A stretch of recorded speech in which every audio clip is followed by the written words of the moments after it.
ਸਤਨਾਮ ਸ਼੍ਰੀ ਵਾਹਿਗੁਰੂ ਸਾਹਿਬ ਜੀ।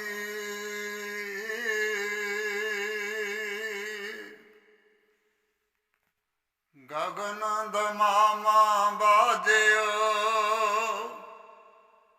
ਪਰਿਓ ਨਿਸ਼ਾਨ ਕਾਓ। ਖੇਤ ਜੋ ਮਾਂਡਿਓ ਸੂਰਮਾ ਅਬ ਜੂਝਨ ਕੋ ਦਾਓ।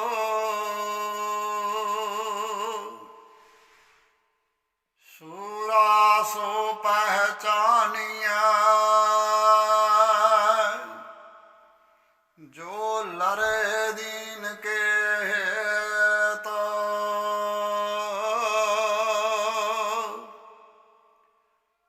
पुरजा पुरजा कट मर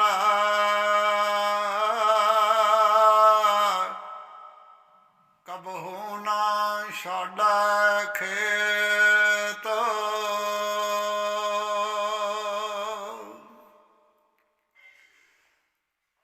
परम सन्मान योग सतसंगी जनों ਸਾਰਿਆਂ ਨੂੰ ਗੁਰੂ ਬਖਸ਼ੀ ਫਤਿਹ ਪ੍ਰਵਾਨ ਹੋਵੇ ਜੀ। ਵਾਹਿਗੁਰੂ ਜੀ ਕਾ ਖਾਲਸਾ ਵਾਹਿਗੁਰੂ ਜੀ ਕੀ ਫਤਿਹ। ਸਤ ਸੰਗੀ ਜਨੋ, ਚਮਕੌਰ ਦੀ ਗੜੀ ਦੇ ਸ਼ਹੀਦ ਸਿੰਘਾਂ ਦੇ ਸੰਸਕਾਰ ਕਰ ਰਹੀ ਬੀਬੀ ਸ਼ਰਨ ਕੌਰ ਨੇ ਵੀ ਇੱਥੇ ਚਮਕੌਰ ਸਾਹਿਬ ਹੀ ਸ਼ਹੀਦੀ ਜਾਮ ਪੀਤਾ ਹੈ। ਬੀਬੀ ਸ਼ਰਨ ਕੌਰ ਦਾ ਸਾਰੀਆਂ ਸੰਗਤਾਂ ਨੂੰ ਪਤਾ ਨਹੀਂ ਲੱਗ ਸਕਿਆ। ਗੁਰੂ ਸਾਹਿਬ ਦੀ ਕਿਰਪਾ ਦੁਆਰਾ ਬੀਬੀ ਸ਼ਰਨ ਕੌਰ ਬਾਰੇ ਸੰਖੇਪ ਜਿਹੀ ਜਾਣਕਾਰੀ ਸੰਗਤਾਂ ਦੇ ਰੂਬਰੂ ਕਰਨ ਦਾ ਯਤਨ ਕਰ ਰਹੇ ਹਾਂ। ਆਖੋ ਸਤਨਾਮ ਸ਼੍ਰੀ ਵਾਹਿਗੁਰੂ। ਚਮਕੌਰ ਸਾਹਿਬ ਦੇ ਰਹਿਣ ਵਾਲਾ ਕਲਗੀਧਰ ਪਾਤਸ਼ਾਹ ਸ਼੍ਰੀ ਗੁਰੂ ਗੋਬਿੰਦ ਸਿੰਘ ਜੀ ਦਾ ਇੱਕ ਬਹੁਤ ਪਿਆਰਾ ਸਿੱਖ ਭਾਈ ਆਸਾ ਸਿੰਘ, ਚੰਗੀ ਜ਼ਮੀਨ ਜਾਇਦਾਦ ਦਾ ਮਾਲਕ, ਘਰੋਂ ਸਰਦਾ ਪੁੱਜਦਾ ਇੱਕ ਜ਼ਿਮੀਂਦਾਰ ਸੀ, ਪਰ ਉਸਦੇ ਕੋਈ ਔਲਾਦ ਨਹੀਂ ਸੀ। ਉਮਰ ਭਾਵੇਂ ਵਡੇਰੀ ਹੋ ਗਈ ਸੀ, ਪਰ ਔਲਾਦ ਦੀ ਲਾਲਸਾ ਮਨ ਵਿੱਚ ਅਜੇ ਵੀ ਹੈਗੀ ਸੀ। ਸਤ ਸੰਗੀ ਜਨੋਂ, ਕੁਦਰਤ ਰੱਬ ਦੀ ਭਾਈ ਆਸਾ ਸਿੰਘ ਦੀ ਘਰਵਾਲੀ ਵੀ ਚੜ੍ਹਾਈ ਕਰ ਗਈ, ਜਿਸ ਕਰਕੇ ਭਾਈ ਆਸਾ ਸਿੰਘ ਨੂੰ ਬਹੁਤ ਵੱਡਾ ਸਦਮਾ ਹੋਇਆ ਤੇ ਰੱਬ ਦਾ ਭਾਣਾ ਮੰਨ ਕੇ ਸ੍ਰੀ ਅਨੰਦਪੁਰ ਸਾਹਿਬ ਆ ਟਿਕਿਆ। ਇੱਕ ਦਿਨ ਕੀ ਹੋਇਆ ਕਿ ਗੁਰੂ ਸਾਹਿਬ ਨੇ ਭਾਈ ਆਸਾ ਸਿੰਘ ਨੂੰ ਉਚੇਚੇ ਤੌਰ ਤੇ ਦਰਬਾਰ ਵਿੱਚ ਸੱਦਿਆ ਤੇ ਆਖਣ ਲੱਗੇ, ਭਾਈ ਆਸਾ ਸਿੰਘ, ਤੇਰੇ ਮਨ ਵਿੱਚ ਔਲਾਦ ਦੀ ਚਾਹਨਾ ਬੜੀ ਪ੍ਰਬਲ ਹੈ ਤੇ ਗੁਰੂ ਨਾਨਕ ਦਾ ਦਰ ਸਭ ਦੀਆਂ ਮੁਰਾਦਾਂ ਪੂਰੀਆਂ ਕਰਨ ਵਾਲਾ ਹੈ। ਚੱਲ ਆ, ਤੇਰੇ ਵੀ ਮਨ ਦੀ ਮੁਰਾਦ ਪੂਰੀ ਕਰ ਦਈਏ। ਆਖੋ ਸਤਨਾਮ ਸ਼੍ਰੀ ਵਾਹਿਗੁਰੂ। ਸਤ ਸੰਗੀ ਜਨੋਂ, ਸ਼੍ਰੀ ਗੁਰੂ ਗੋਬਿੰਦ ਸਿੰਘ ਜੀ ਦੇ ਮੁਖ ਚੋਂ ਇਹ ਵਚਨ ਸੁਣ ਕੇ ਭਾਈ ਆਸਾ ਸਿੰਘ ਗਲ ਵਿੱਚ ਪੱਲਾ ਪਾ ਕੇ ਆਖਣ ਲੱਗਾ, ਸੱਚੇ ਪਾਤਸ਼ਾਹ, ਇਹ ਤੁਸੀਂ ਕੀ ਕਹਿ ਰਹੇ ਹੋ? ਮੇਰੀ ਪਤਨੀ ਮੇਰਾ ਸਾਥ ਛੱਡ ਚੁੱਕੀ ਹੈ। ਜਦੋਂ ਘਰਵਾਲੀ ਹੈ ਨਹੀਂ ਤਾਂ ਔਲਾਦ ਕਿੱਥੋਂ ਆਵੇਗੀ, ਔਲਾਦ ਕਿੱਥੋਂ ਹੋਵੇਗੀ।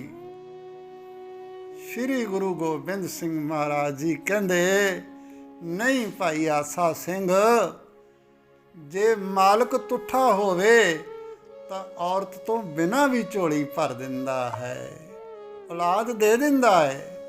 ਆਖੋ ਸਤਨਾਮ ਸ਼੍ਰੀ ਵਾਹਿਗੁਰੂ। ਭਾਈ ਆਸਾ ਸਿੰਘ ਕਹਿੰਦਾ, ਦਾਤਿਆ ਤੇਰੀਆਂ ਤੂੰ ਹੀ ਜਾਣੇ, ਸਰ ਭਰ ਸੁੱਖ ਹੈ ਵੀ ਭਰ ਭੁੱਖ ਹੈ, ਸਮਰੱਥ ਵੇ ਪ੍ਰਵਾਹੇ। ਤੂੰ ਸਰਬ ਕਲਾ ਸਮਰੱਥ ਹੈ, ਤੂੰ ਸਭ ਕੁਝ ਕਰ ਸਕਦਾ ਹੈ। ਸਮਰੱਥ ਪੁਰਖ ਪੂਰਨ ਵਿਧਾਤੇ ਆਪੇ ਕਰਨੇ ਹਾਰਾ। ਸਰਬ ਕਲਾ ਸਮਰੱਥ ਪ੍ਰਭ ਪੂਰੇ ਗੁਰਦੇਵ, ਤੇਰੀਆਂ ਰਮਜਾਂ ਤੂੰ ਹੀ ਜਾਣੇ। ਅਸੀਂ ਕੀ ਜਾਣ ਸਕਦੇ ਹਾਂ ਤੇਰੀਆਂ ਰਮਜਾਂ। ਸਤ ਸੰਗੀ ਜਨੋ, ਪਿਆਰ ਦੇ ਵਿੱਚ ਭਿੱਜਾ ਭਾਈ ਆਸਾ ਸਿੰਘ ਸਤਿਗੁਰਾਂ ਦੇ ਚਰਨਾਂ ਤੇ ਢਹਿ ਪਿਆ ਅਤੇ ਵੈਰਾਗਮਈ ਪਿਆਰ ਦੇ ਹੰਝੂ ਅੱਖਾਂ 'ਚੋਂ ਵਗਣ ਲੱਗ ਪਏ। ਸ਼੍ਰੀ ਗੁਰੂ ਗੋਬਿੰਦ ਸਿੰਘ ਜੀ ਮਹਾਰਾਜ ਪ੍ਰਸੰਨਤਾ ਦੇ ਘਰ ਵਿੱਚ ਆਏ ਤੇ ਕਹਿੰਦੇ, ਉੱਠ ਭਾਈ ਆਸਾ ਸਿੰਘਾ, ਅੱਜ ਤੇਰੀ ਆਸਾ ਪੂਰੀ ਹੋਈ। ਤੇ ਨਾਲ ਹੀ ਇਸ਼ਾਰਾ ਕਰਕੇ ਥੋੜੀ ਦੂਰ ਬੈਠੀ ਕੌਰ ਨੂੰ ਨੇੜੇ ਆਉਣ ਦਾ ਹੁਕਮ ਕੀਤਾ। ਉਹ ਲੜਕੀ ਜਦੋਂ ਗੁਰੂ ਸਾਹਿਬ ਦੇ ਕੋਲ ਪੁੱਜੀ ਤਾਂ ਉਸ ਲੜਕੀ ਦਾ ਹੱਥ ਭਾਈ ਆਸਾ ਸਿੰਘ ਦੇ ਹੱਥ ਫੜਾ ਕੇ ਆਖਿਆ ਕਿ ਇਹ ਲੜਕੀ ਹੁਣ ਤੱਕ ਕੌਰ ਦੇ ਨਾਮ ਨਾਲ ਜਾਣੀ ਜਾਂਦੀ ਸੀ ਅਤੇ ਇਹ ਸਾਡੀ ਸ਼ਰਨ ਦੀ ਜਾਚਨਾ ਕਰਦੀ ਸੀ, ਭਾਵ ਕਿ ਇੱਥੇ ਰਹਿਣ ਦੀ ਇਜਾਜ਼ਤ ਮੰਗਦੀ ਸੀ। ਇਹ ਅੱਜ ਤੋਂ ਸ਼ਰਨ ਕੌਰ ਹੋਈ। ਇਹ ਤੇਰਾ ਪੁੱਤਰ ਵੀ ਹੈ ਤੇ ਤੇਰੀ ਧੀ ਵੀ ਹੈ, ਪਰ ਸਾਡੀ ਅਮਾਨਤ ਹੈ, ਸਾਡੀ ਅਮਾਨਤ ਹੈ ਤੇਰੇ ਕੋਲ। ਇਸ ਨੂੰ ਨਾਲ ਲੈ ਕੇ ਤੂੰ ਆਪਣੇ ਨਗਰ ਚਲਿਆ ਜਾ। ਗੁਰੂ ਨਾਨਕ ਦੇ ਘਰ ਚੋਂ ਤੇਰੀ ਮੁਰਾਦ ਪੂਰੀ ਹੋਈ ਹੈ। ਆਉਣ ਵਾਲੇ ਸਮੇਂ ਵਿੱਚ ਇਸ ਦੇ ਜਿੰਮੇ ਬਹੁਤ ਵੱਡੀ ਸੇਵਾ ਲੱਗੀ ਹੈ। ਭਾਈ ਆਸਾ ਸਿੰਘ ਗੁਰੂ ਨਾਨਕ ਦੇ ਦਰੋਂ ਘਰੋਂ ਪੂਰੀ ਹੋਈ ਆਸ ਤੇ ਗਦ-ਗਦ ਹੋ ਉੱਠਿਆ ਤੇ ਕੁਝ ਦਿਨ ਹੋਰ ਸ਼੍ਰੀ ਅਨੰਦਪੁਰ ਸਾਹਿਬ ਰਹਿ ਕੇ ਇਹ ਦੋਵੇਂ ਪਿਓ ਧੀ ਆਪਣੇ ਨਗਰ ਚਮਕੌਰ ਸਾਹਿਬ ਵੱਲ ਰਵਾਨਾ ਹੋ ਗਏ। ਘਰ ਆ ਕੇ ਬੜੀ ਖੁਸ਼ੀ ਸਮਾਂ ਬਤੀਤ ਕਰਦੇ ਰਹੇ। ਸਤ ਸੰਗੀ ਜਨੋ, ਕੁਝ ਸਮੇਂ ਬਾਅਦ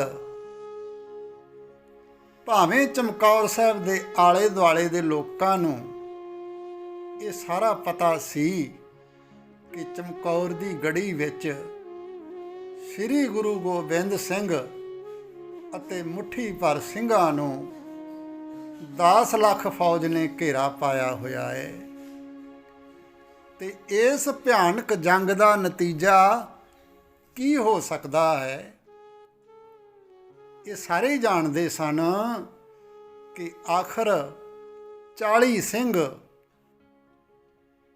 10 ਲੱਖ ਫੌਜ ਦਾ ਮੁਕਾਬਲਾ,